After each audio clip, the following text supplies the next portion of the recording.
नमस्ते। आप सबका बहुत बहुत धन्यवाद हमें यहाँ तक पहुँचाने के लिए। और हम आप सबको नाच का गीत सुनाएंगे। ये गीत ऐसा है कि उसका पति परदेश जाने वाला रहता है। जो देखो, जो साथ में रहते हैं ना, तो पति पत्नी का तो हमेशा खिचपिच होता रहता है, प्यार मोहब्बत भी होता रहता है। लेकिन जिसका पति दूर जाता है ना, दर्द तकलीफ क्या होता है उसी को पता रहता है। तो हम उसी पर आप सबको ये गीत सुनाएंगे।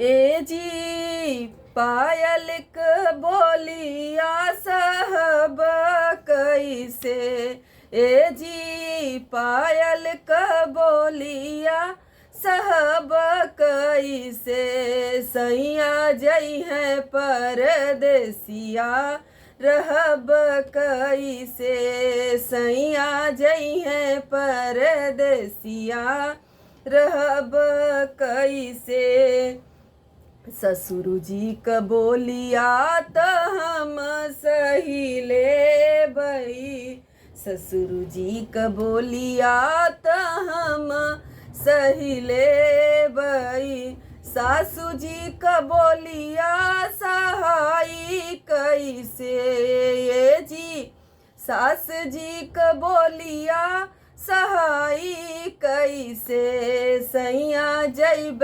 परदेसिया रहब कैसे, सैया जइब परदेसिया रहब कैसे, ए जी पायल क बोलिया साहब कैसे, ए जी पायल क बोलिया साहब कैसे, सैया जइब परदेसिया रहब कैसे, जेठ जी क बोलिया त हम सही लेबै, जेठ जी क बोलिया त हम सही लेबै, जेठनी क बोलिया सहाई कैसे, ये जी जेठनी क बोलिया सहाई कैसे, सैया जइब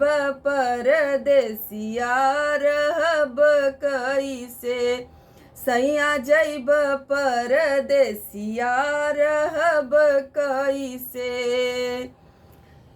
देवर जी क बोलिया त हम सही लेबै, देवर जी क बोलिया त हम सही लेबै, ननद जी क बोलिया सहाई कैसे, ये जी ननद जी क बोलिया सहाई कैसे, सैया जइब परदेसिया रहब कैसे, सैया जइब परदेसिया रहब कैसे।